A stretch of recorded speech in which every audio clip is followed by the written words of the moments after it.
ओम शांति। 23 मई 2025 प्रातः मुरली ओम शांति बाप दादा मधुबन। आज बाबा ने सुनाया, मीठे बच्चे तुम्हें खिवैया मिला है इस पार से उस पार ले जाने। मीठे बच्चे तुम्हें खिवैया मिला है इस पार से उस पार ले जाने के लिए। तुम्हारे पैर अब इस पुरानी दुनिया पर नहीं, तुम्हारा लंगर उठ चुका है। मीठे बच्चे तुम्हें खिवैया मिला है इस पार से उस पार ले जाने के लिए। तुम्हारे पैर अब इस पुरानी दुनिया पर नहीं है, तुम्हारा लंगर उठ चुका है। आज की मुरली से बाबा ने प्रश्न किया, जादूगर बाप की वंडरफुल जादूगरी कौन सी है जो दूसरा कोई नहीं कर सकता है? जादूगर बाप की वंडरफुल जादूगरी कौन सी है जो दूसरा कोई नहीं कर सकता? उत्तर, कौड़ी तुल्य आत्मा को हीरे तुल्य बना देना, बागवान बनकर कांटों को फूल बना देना, ये बहुत वंडरफुल जादूगरी है। बाबा कहते जो एक जादूगर बाप ही करता है, दूसरा कोई नहीं। मनुष्य पैसा कमाने के लिए सिर्फ जादूगर कहलाते हैं, लेकिन बाप जैसा जादू नहीं कर सकते। ओम शांति। सारे सृष्टि चक्र व ड्रामा के में बाप एक ही बार आते हैं और कोई सत्संग आदि में ऐसे नहीं समझते होंगे। ना वह कथा करने वाला बाप है, ना वह बच्चे हैं।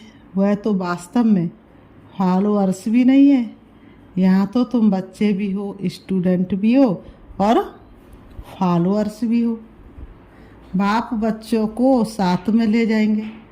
बाबा जाएंगे तो फिर बच्चे भी इस छींची दुनिया में, अपनी गुलगुल दुनिया में, इस छींची दुनिया से अपनी गुलगुल दुनिया में चलकर राज्य करेंगे। ये तुम बच्चों की बुद्धि में आना चाहिए। इस शरीर के अंदर जो रहने वाली आत्मा वह बहुत खुश होती है। तुम्हारी आत्मा बहुत खुश होनी चाहिए। बेहद का बाप आया हुआ है जो सभी का बाप हो है। ये भी सिर्फ तुम बच्चों को समझ है, बाकी सारी दुनिया में तो सब बेसमझ ही है। बाप बैठ समझाते हैं।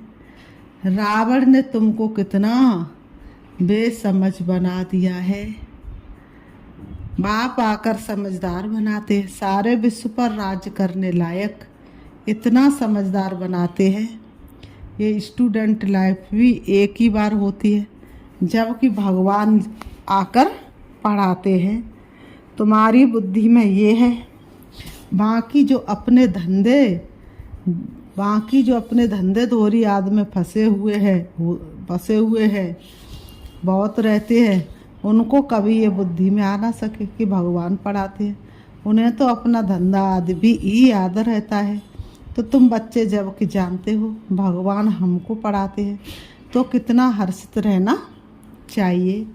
और तो सब है पाई पैसे वालों के बच्चे, तुम तो भगवान के बच्चे बने हो, तो तुम बच्चों को अथाह खुशी रहनी चाहिए। कोई तो बहुत हर्षित रहते हैं, कोई कहते बाबा हमारी मुरली नहीं चलती, ये होता। अरे मुरली कोई मुश्किल थोड़ी ही है। जैसे भक्ति मार्ग में साधु संत आदि से कोई पूछते हैं हम ईश्वर से कैसे मिले, परंतु वह जानते ही नहीं। सिर्फ उंगली से इशारा करेंगे कि भगवान को याद करो, बस खुश हो जाते हैं। वह कौन है दुनिया में कोई भी नहीं जानते, अपने बाप को कोई भी नहीं जानते। ये ड्रामा ही ऐसा बना हुआ है, फिर भी भूल जाएंगे। ऐसे नहीं कि तुम्हारे में सभी बाप और रचना को जानते हैं। कहाँ कहाँ तो चलन ऐसी चलते हैं, बात मत पूछो। वह नशा भी उड़ जाता है। अभी तुम बच्चों का पैर पुरानी दुनिया पर जैसे कि है नहीं। तुम जानते हो कलयुगी दुनिया से अब पैर उठ गया है। वोट नाव का लंगर उठाया हुआ है। अभी हम जा रहे हैं, बाप हमको कहाँ ले जाएंगे ये बुद्धि में है। क्योंकि बाप खिवैया भी है तो बागवान भी है। कांटों को फूल बनाते हैं, उन जैसा बागवान कोई है नहीं जो कांटों को फूल बना दे। ये जादूगरी कोई कम थोड़ी है। बाबा कहते ये जादूगोड़ी कोई कम है क्या? कौड़ी तुल्य आत्मा को हीरे तुल्य बनाते हैं। बाबा ने कहा आजकल जादूगर बहुत निकले हैं। आजकल जादूगर बहुत निकले, दुनिया में कितने जादूगर हैं। बाबा ने कहा आजकल जादूगर बहुत निकले हैं। ये है ठगों की दुनिया। बाप है सदगुरु, कहते भी है सतगुरु अकाल, बहुत धुन में से कहते हैं। अब जबकि खुद कहते सदगुरु एक है, सर्व का सदगति दाता एक है, फिर अपने को गुरु क्यों कहलाना चाहिए? ना वह समझते ना लोग ही कुछ समझते। इस पुरानी दुनिया में रखाई क्या है? बच्चों को जब मालूम होता है बाबा नया घर बना रहे हैं, तो ऐसा कौन होगा जो नए घर से नफरत, पुराने घर से प्रीत रखेंगे? बुद्धि में नया घर ही याद रहता है। तुम बेहद बाप के बच्चे बने हो तो तुम्हें स्मृति रहनी चाहिए कि बाप हमारे लिए न्यू वर्ल्ड बना रहे हैं। हम उस न्यू वर्ल्ड में जाते हैं। उस न्यू वर्ल्ड के अनेक नाम हैं। सतयुग, हेवन, पैराडाइज, वैकुंठ आदि। तुम्हारी बुद्धि अब पुरानी दुनिया से उठ गई है, क्योंकि पुरानी दुनिया में दुख ही दुख है। इसका नाम ही है हेल, कांटों का जंगल, रौरव नरक, कंसपुरी। इनका अर्थ भी कोई नहीं जानते। पत्थर बुद्धि है ना। भारत का देखो हाल क्या है। बाप का इस समय सब पत्थर बुद्धि हैं। सतयुग में सब है पारस बुद्धि। बाबा ने कहा यार इस समय सब कैसे है? पत्थर बुद्धि। सतयुग में पारस बुद्धि। यथा राजा रानी तथा प्रजा। यहाँ तो है ही प्रजा का, प्रजा पर राज्य, इसलिए सबकी स्टैंप बनाते रहते हैं। तुम बच्चों की बुद्धि में यही याद रहना चाहिए। ऊंचे तो ऊंचे है बाप, फिर सेकंड नंबर में ऊंच कौन है? ब्रह्मा विष्णु शंकर की तो कोई ऊंचाई नहीं है। शंकर की तो पहरवाइश आदि कैसी बना दी है। कह देते हुए भांग पीते धतूरा खाते, ये तो इंसल्ट है ना। ये बातें होती नहीं। ये अपने धर्म को ही फूले हुए हैं। बाबा कहते अपने देवताओं के लिए क्या कहते रहते, कितनी बेइज्जती करते हैं। तब बाप कहते मेरी भी बेइज्जती, शंकर की, ब्रह्मा की भी बेइज्जती, बाप की भी बेइज्जती, शंकर की भी बेइज्जती, ब्रह्मा की भी। विष्णु को बेइज्जती नहीं होती। वास्तव में गुप्त उनकी भी करते हैं, क्योंकि विष्णु ही राधे कृष्ण हैं। अब कृष्ण छोटा बच्चा तो महात्मा से भी ऊंच गाया जाता है। ये ब्रह्मा तो पीछे संन्यास करते हुए तो छोटा बच्चा है ही पवित्र, पाप आदि को जानते ही नहीं। तो ऊंचे है शिव बाबा। फिर भी विचारों को पता नहीं है कि प्रजापिता ब्रह्मा कहाँ होना चाहिए। प्रजापिता ब्रह्मा को दिखाते भी शरीरधारी है। अजमेर में उनका मंदिर है। दाढ़ी मूछ देते ब्रह्मा को, शंकर व विष्णु को नहीं देते। तो ये समझ की बात है। प्रजापिता ब्रह्मा सूक्ष्म वतन में कैसे होगा? वह तो यहाँ होना चाहिए। इस समय ब्रह्मा की कितनी संतान है? लिखा हुआ प्रजापिता ब्रह्मा कुमार कुमारियाँ इतने ढेर हैं, तो जरूर प्रजापिता ब्रह्मा होगा। चैतन्य तो जरूर कुछ करते होंगे। क्या प्रजापिता ब्रह्मा सिर्फ बच्चे ही पैदा करते या और कुछ भी करते हैं? भला आदिदेव ब्रह्मा, आदिदेव सरस्वती कहते हैं, परंतु उनका पाठ क्या है ये किसको भी पता नहीं है। रचता तो जरूर यहाँ होकर गया होगा। बाबा ने कहा जरूर ब्राह्मणों को शिव बाबा ने एडॉप्ट किया होगा, नहीं तो ब्रह्मा कहाँ से आए? ये नई बात है ना। जब तक बाप नहीं आया है तब तक कोई जान नहीं सकते। जिसका जो पाठ है वही बजाते हैं। बुद्धि ने क्या पाठ बजाया, बुद्ध ने क्या पाठ बजाया, कब आया, क्या आकर किया, कोई नहीं जानते। तुम अभी जानते हो। क्या वह गुरु है, टीचर है, बाप है? नहीं। सदगति तो दे न सके। वह तो सिर्फ अपने धर्म के रचता ठहरे, गुरु नहीं। बाप बच्चों को रचते हैं, फिर पढ़ाते। बाप, टीचर, गुरु तीनों ही हैं। वह तो सिर्फ अपने धर्म के रचता ठहरे, गुरु नहीं। बाप बच्चों को रचते हैं, फिर पढ़ाते। बाप, टीचर, गुरु तीनों ही हैं। दूसरे कोई को थोड़े ही कहेंगे कि तुम पढ़ाओ। और कोई के पास ये नॉलेज है ही नहीं। बेहद का बाप ही ज्ञान का सागर है, तो ज़रूर ज्ञान सुनाएंगे। बाप ने ही स्वर्ग का राज्य भाग दिया था, अभी फिर से दे रहे हैं। बाप कहते हैं तुम फिर से 5000 वर्ष बाद आकर मिले हो। बच्चों को अंदर में खुशी है, जिसको सारी दुनिया ढूंढ रही है वह हमें मिल गया। बाबा कहते बच्चे तुम 5000 वर्ष के बाद फिर से आकर मिले हो। बच्चे कहते हाँ बाबा, हम आपको अनेक बार मिले हैं, भले कितना भी कोई तुमको मारे पीटे, अंदर में तो वह खुशी है ना। वह उनका कोई कितना भी मारे पीटे इंसल्ट करे, लेकिन तुम्हें परमात्म मिलन की अंदर में खुशी है ना। शिव बाबा के मिलने की याद तो है ना। याद से ही कितने पाप कटते हैं। बाबा कहते हैं अबलाओं बादेलियों के तो और ही जास्ती कटते हैं। बाबा ने कहा क्योंकि वह जास्ती शिव बाबा को याद करती हैं। अत्याचार होते तो बुद्धि शिव बाबा की तरफ चली जाती है। शिव बाबा रक्षा करो तो याद करना अच्छा है ना। भले रोज़ मार खाओ, शिव बाबा को याद करेंगी वह तो भलाई है ना। ऐसे मार पर तो बलिहार जाना चाहिए। मार पड़ती है तो अल्प और याद हो। बाबा ने कहा मार पड़ती है तो याद करते हैं। कहते हैं गंगा जल मुख में हो, गंगा का तट हो, तब प्राण तन से निकले। तुमको जब मार मिलती है बुद्धि में अल्प और बेयाद हो। बस बाबा कहने से वर्षा जरूर याद आएगा। ऐसा कोई भी नहीं होगा जिसको बाबा कहने से वर्षा याद ना पड़े। बमन का बाप कहते हैं बाप के साथ मिलके तो ज़रूर याद आएगी। तुमको भी शिव बाबा के साथ वर्षा ज़रूर याद आएगा। वह तो तुमको विष के लिए बेकार के लिए मार देकर शिव बाबा की याद दिलाते हैं। तुम बाप से वर्षा पाते हो, पाप कट जाए। बाबा का पाप कट जाते, ये भी ड्रामा में तुम्हारे लिए गुप्त कल्याण है। जैसे कहा जाता लड़ाई कल्याणकारी है, तो ये मार भी अच्छी हुई ना। आजकल बच्चों का प्रदर्शनी मेलों की सर्विस पर जोर है। नव निर्माण प्रदर्शनी के साथ साथ लिख दो गेट वे टू हेवन। दोनों अक्षर होने चाहिए। नई दुनिया कैसे स्थापन होती है उनका एग्जीबिशन है, तो मनुष्यों को सुनकर खुशी होगी। बाबा ने कहा नई दुनिया कैसे स्थापन होती है उनके लिए ये चित्र बनाए हैं। आकर देखो gateway to new world. ये अक्षर भी ठीक है। बाबा का ये अक्षर भी ठीक है। ये जो लड़ाई है इनके द्वारा गेट्स खुलते हैं। गीता में भी ये भगवान आया था, आकर राजयोग सिखाया था।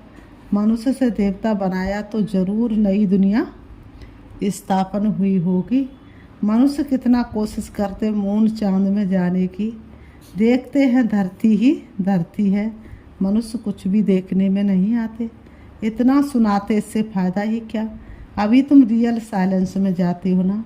अशरीरी बनते वो है साइलेंस वर्ल्ड। तुम मौत चाहते हो, शरीर छोड़ जाना चाहते हो। बाप को भी मौत के लिए ही बुलाते हो कि आकर अपने साथ मुक्ति जीवन मुक्ति में ले जाओ, परंतु समझते थोड़ा ही है। पतित पावन आएंगे तो जैसे हम कालों के काल को बुलाते हैं। अभी तुम समझते हो बाबा आया हुआ है, कहते चलो घर, और हम घर जाते हैं। बाबा कहते बुद्धि काम करती है ना। यहाँ कई बच्चे होंगे जिनकी बुद्धि धंधे आदि तरफ दौड़ती होगी। फलाना बीमार है, ये क्या हुआ होगा। अनेक प्रकार के संकल्प आ जाते हैं। बाप कहते हैं तुम यहाँ बैठे हो, आत्मा की बुद्धि बाप और वर्षे तरफ रहे। आत्मा ही याद करती है ना। समझो कोई का बच्चा लंदन में है, समाचार आया बीमार है, बस बुद्धि बच्चे की तरफ चली जाएगी। फिर ज्ञान बुद्धि में बैठ ना सके। यहाँ बैठे हुए बुद्धि में उनकी याद आती रहेगी। यहाँ बैठे हुए बुद्धि में किसकी याद आती रहेगी? बच्चे की। कोई का पति बीमार हो गया तो स्त्री के अंदर उथल पाथल होगी। बुद्धि जाती तो है ना, तो तुम भी यहाँ बैठे सब कुछ करते से बाबा को याद करते रहो तो भी अहो सौभाग्य। बाबा ने कहा तो भी अहो सौभाग्य होगा। जैसे वह पति को अथवा गुरु को याद करते, तुम बाप को याद करो। तुम्हें अपना 1 मिनट भी वेस्ट नहीं करना चाहिए। बाप को जितना याद करेंगे तो सर्विस करने में भी बाप ही याद आएगा। बाबा ने कहा है मेरे भक्तों को समझाओ। ये किसने कहा? शिव बाबा ने। बाबा ने कहा किसको ज्ञान सुनाओ? मेरे भक्तों को जाके। ये किसने कहा? शिव बाबा ने। श्री कृष्ण के भक्तों को क्या समझाएंगे? उनको कहो श्री कृष्ण नई दुनिया स्थापन कर रहे हैं, मानेंगे? क्रिएटर तो गॉड फादर है ना। बाबा ने कहा श्री कृष्ण थोड़े ही हैं, परमपिता परमात्मा ही पुरानी दुनिया को नई बना रहे हैं, ये मानेंगे भी? नई सो पुरानी, पुरानी सो फिर नई होती है। सिर्फ टाइम बहुत दे देने से मनुष्य घोर अंधेरे में है। तुम्हारे लिए तो अब हथेली पर बैठता है। बाप कहते हैं मैं तुमको उस स्वर्ग का मालिक बनाने आया हूँ। बनेंगे? वाह, क्यों नहीं बनेंगे? अच्छा मुझे याद करो, पवित्र बनो। याद से ही पाप भस्म हो जाएंगे। तुम बच्चे जानते हो विकर्मों का बोझ आत्मा पर है, ना कि शरीर पर। अगर शरीर पर बोझा होता तो जब शरीर को जला देते हैं तो उसके साथ पाप भी जल जाते। आत्मा तो है ही अविनाशी, उसमें सिर्फ खाद पड़नी है, जिनको निकालने के लिए बाप एक ही युक्ति बतलाते हैं कि याद करो। पति से पावन बनने की युक्ति कैसी अच्छी है। मंदिर बनाने वाले शिव की पूजा करने वाले भी भक्त है ना। पुजारी को कभी पूज्य कह ना सके। फिर बाबा कहते अच्छा, मीठे मीठे सिकीलते बच्चों प्रति माता पिता बाप दादा का याद प्यार। और गुड मॉर्निंग रूहानी बाप की, रूहानी बच्चों को नमस्ते। हम रूहानी बच्चों की रूहानी बाप दादा को याद प्यार और नमस्ते नमस्ते नमस्ते। धारणा के लिए मुख्य सार नंबर 1, इससे सारी दुनिया ढूंढ रही है वह बाबा हमें मिल गया, इसी खुशी में रहना है। याद से ही पाप कटते हैं, इसलिए किसी भी परिस्थिति में बाप और बरसे को याद करना है। 1 मिनट भी अपना समय वेस्ट नहीं करना है। नंबर 2, इस पुरानी दुनिया से बुद्धि का लंगर उठा देना है। बाबा हमारे लिए नया घर बना रहे हैं। ये है रौरव नरक कंसपुरी, हम जाते वैकुंठपुरी में। सदा इसमें स्मृति में रहना है। आज की मुरली से बाबा ने वरदान दिया है, व्यंग मार्ग की सेवा द्वारा विश्व परिवर्तन के कार्य को संपन्न करने वाले सच्चे सेवाधारी भव। व्यंग मार्ग की सेवा द्वारा विश्व परिवर्तन के कार्य को संपन्न करने वाले सच्चे सेवाधारी भव। स्पष्टीकरण, व्यंग मार्ग की सेवा करने के लिए संगठित रूप में रूप और बसंत, इन 2 बातों का बैलेंस चाहिए। जैसे बसंत रूप से एक समय पर अनेक आत्माओं को संदेश देने का कार्य करते हो, ऐसे ही रूप अर्थात याद बल द्वारा, श्रेष्ठ संकल्प के बल द्वारा व्यंग मार्ग की सर्विस करो।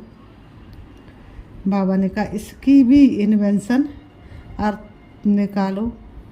साथ संगठित रूप में दृढ़ संकल्प से पुराने संस्कार स्वभाव व पुरानी चलन के तिल व जौ यज्ञ में स्वाहा करो, तब विश्व परिवर्तन का कार्य संपन्न होगा अथवा यज्ञ की समाप्ति होगी। आज का स्लोगन है, बालक और मालिकपन के बैलेंस से प्लान को प्रैक्टिकल में लाओ। बालक और मालिकपन के बैलेंस से प्लान को प्रैक्टिकल में लाओ। अव्यक्त सारे रूहानी रॉयल्टी और प्योरिटी की पर्सनैलिटी धारण करो। इस ईश्वरी सेवा में बड़े से बड़ा पुण्य है पवित्रता का दान देना। पवित्र बनना और बनाना ही पुण्य आत्मा बनना है, क्योंकि किसी आत्मा को आत्मघात महापाप से छुड़ाते हो।